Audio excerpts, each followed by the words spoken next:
Hey everybody, John Malanca here with my friend and co-host Natasha Trenev, the mother of probiotics. Hi, Natasha. Hey, good to see everyone, especially your smiling face. Thank you very much. And I'm smiling because of the topic today, kombucha, health drink or health risk.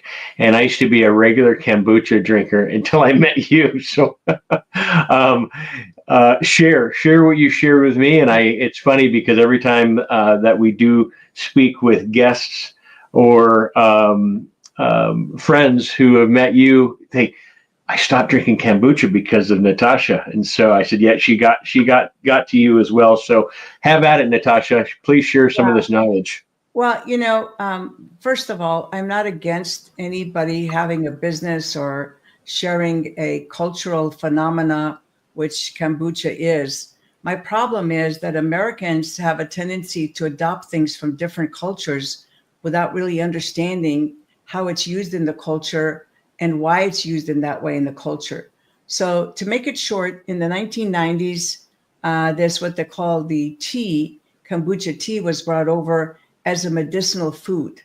And supposedly, families who were in the know from these Asian countries were the ones first making the first samples, which I don't have a problem with if the families really know what they're doing. But let me just put it to you this way: fermentation is rocket science. It's not that easy that people think that they understand bacteria or yeast. And so, as a consequence, a lot of the people who I know brought this drink to me, and I said, first of all, it's made by a yeast and a bacteria that produces cellulose. And I said, we have no idea about this bacteria producing cellulose. What is this bacteria doing with this yeast when normally yeast does not make alliances with bacteria? That's why it produces alcohol, which is a toxin to kill bacteria. All of a sudden, you have this bacteria that's supposedly working for this yeast to brew this tea to make it a health drink. And I said, let's look how this kombucha was used in the culture. It was used as a medicinal preparation. It was not used as a beverage that people consume every day, especially in the quantities we resume. And when it was given as a medicinal preparation, it was only given in 4 ounces and used very sparingly by the person who wanted to have a certain health effect. And then I said, how is it that our culture can adopt something and drink it every day in large quantities without ever knowing how it was used in the culture and why it was used this way? And I'll just go on a small tangent to tell you why I'm so upset, because earlier in the 1980s, I told people, why are you drinking all this soy milk? We have no idea what soy milk will do to us, because look at the Japanese. The Japanese only consume soy milk in small quantities, and that's usually on the weekend as a health elixir, because Japanese and Asian people like to drink elixirs, and it's usually 6 or 8 ounces. They're not drinking a pint of this stuff every day. So, long story short, you know that the consumption of soy milk mimics production of the estrogen hormone. I won't go into particulars. I always like to keep my topics simple because I don't know who's watching. And as a result, people started having problems with disease. And then all of a sudden, you couldn't find, any soy milk product on the shelf. And I think this is the same thing that's happening with kombucha. Now, kombucha is more dangerous because it uses a yeast. And the yeast is, could possibly be producing other compounds depending on the expertise of the person fermenting the yeast and the bacteria together to make the kombucha drink. You see, there are no federal or state standards. So you're really relying on the person, how they're brewing this tea, how much acid they're allowing to brew in the tea, and if there's some slight amount of alcohol, which shouldn't be there because it can cause serious disruption in your body's very neat balance, where your intestinal tract just needs to be slightly acidic, 5.6 pH, and your cellular structure with the cytoplasm or protoplasm, whichever you learn to call it in school, needs to be slightly alkaline. And so people don't know when they consume a drink that can cause something called acidosis, that meaning too much acid is produced and you get sick. It's a very dangerous thing. And second of all, yeast drinks is not something that should be consumed in large quantities today. Why? Because we've had a problem for the last 50 years with antibiotics in our culture. I'll just give you a couple examples. Even an old pediatric study can tell you that by the time a child is 1 year old, it's had at least 4 courses of antibiotics. And that's, normal in our culture. Antibiotics were handed out like candy by doctors to appease their patients who came in with whatever ailment, and they had to give them the antibiotic. So when that disruption happens in your GI tract, yeast, like other organisms, is very opportunistic. So if you start drinking that in large amounts in your intestine, it's going to start trying to control its territory. When it tries to control its territory, it can also stimulate the growth of harmful yeast that turns into a mold and can start really taking advantage of your body. And according to the former head of the World Health Organization, Dr. Constantini, who for years lectured that he felt that mold and fungus were the cause of cancer and every other disease in the body. Okay, I just want to give you a little bit of that background where we shouldn't be fooling around with yeast. So whether you agree with him or not, it was he and 2 other German scientists that spoke about this very often, but their voices were silenced. And that's not good for humanity and not good for any of us. So now, having said that, now you're consuming a yeast on a daily basis. So those of you who say, well, I didn't really take a lot of antibiotics during my youth. Well, most people don't know that your pesticides are potent antibiotics. And I'll give you the prime example. Now, probably most of you have heard of glyphosate, which was the active chemical ingredient of a product called Roundup, owned by Monsanto. And Monsanto was sued. Now, glyphosate was first patented as an extremely potent antibiotic.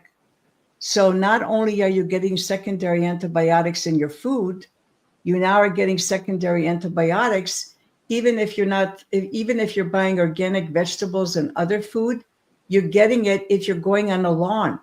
Now, I'll give you a perfect example. My friends who now live in Arizona lived in Laguna Niguel, which is a more retirement community, and it had a huge golf course. So they used to keep their windows open when this golf course was sprayed with this Roundup, and they got a good whiff of this, glyphosate, and they ended up both of them getting cancers. Luckily, they survived. So why I'm giving you this backstory, we are not a culture that can consume large amounts of anything made with yeast, especially when there's no standards. At least if you're drinking a beer that's brewed by yeast, you know that there's national standards and it's very tightly regulated. With kombucha, there's hardly any regulation as far as the contents, what it produces in the product. There are no standards that I know of any agency checking.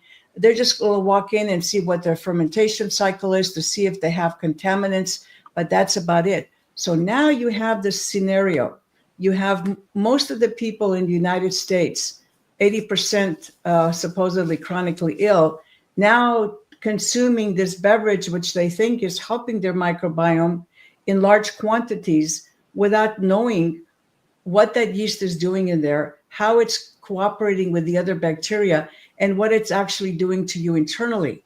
So what my guidance here is, do not take products in large quantities that we're not taking in large quantities from the culture they come from. I don't know if that makes sense. I'm going to repeat that. So if in the culture they're drinking this medicinal drink and it's only handled by family who have probably had decades or centuries of experience brewing this and giving it to other people, do not adopt this and say large quantities of this is going to make me even more healthy and I'm going to do it on a daily basis. I don't know if I said too much, John. You maybe act as part of the agent for the audience and tells me if I didn't explain something here. Yeah, I look at it I see my friends with their kids in high school as well in college. My generation, everyone turned to, I'll say, Gatorade, and then the last generation turned to power energy drinks, Red Bull, Monster, etc. This generation I'm seeing is turning to the kombucha, and I'm just seeing all the college kids just drinking that, and so I cringe when I see that. And so maybe Clip Note version, bringing it down to maybe that era that's listening, or the parents that are listening.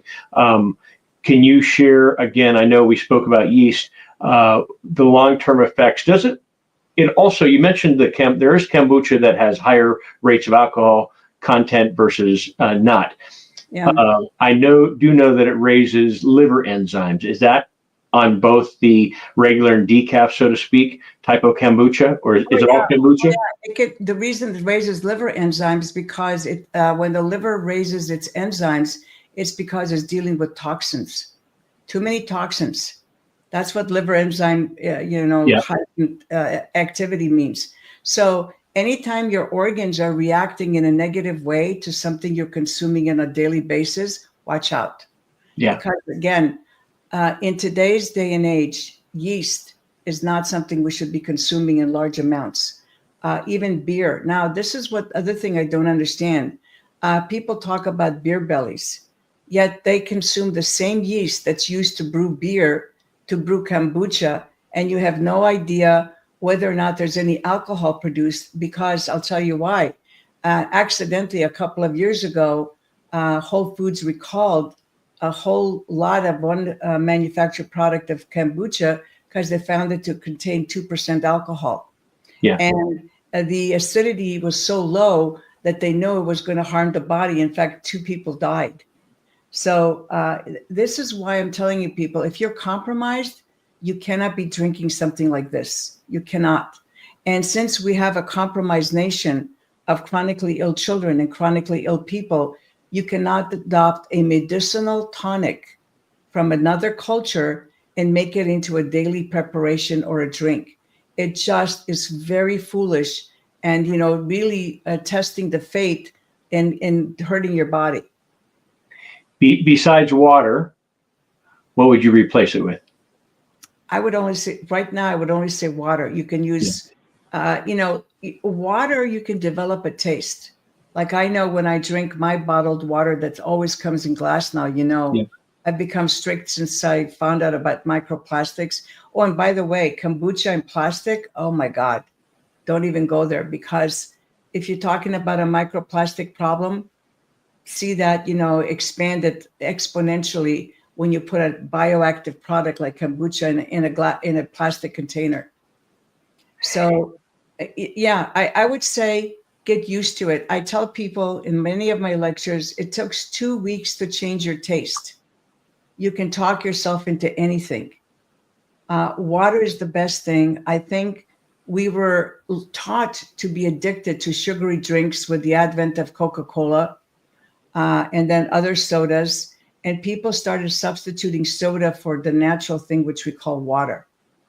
And since you're about 70% water, I would suggest you develop a taste for water and drink that. Spend the money on good water in glass bottles that you know of and invest money in that, not in something that has yeast or sugar in it. This is not a good strategy in this day and age.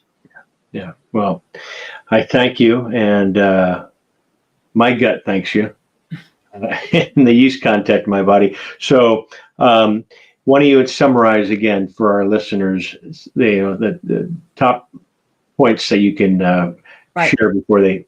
Okay, so kombucha is a medicinal tonic that came in from Asian countries, and it was specially prepared in small quantities, like 4 ounces, for people to consume for maybe a week or two to deal with an ailment that culture was familiar with dealing with. We adopted this drink without any national or state standards, and it historically contains a yeast organism with a bacteria that produces cellulose, which we know very little about its health implications for short-term or even long-term use. So you do not want to be consuming a drink that we have no standards for and we have no data on a daily basis. Especially I see people drinking it in pints and quarts. It is not a good idea, especially when I know 80% of the people in this country are chronically ill. And I know we have a huge yeast problem because that yeast is also connected to a gluten problem. So without getting too technical, please stop drinking stuff or eating stuff that comes from another culture that you don't know how your body would utilize it. So let me, in closing here, I'm picturing friends and their kids going through issues with yeast issues. So adding kombucha to something that's already there is It's like really throwing a lighter fluid into a fire. gotcha. And we do see that. So, okay, well, kombucha, health drink or health risk? I'll let you all decide. But I'm going to have my glass of water, and I toast you, Natasha, as always. Thank you for this, and we'll see you soon.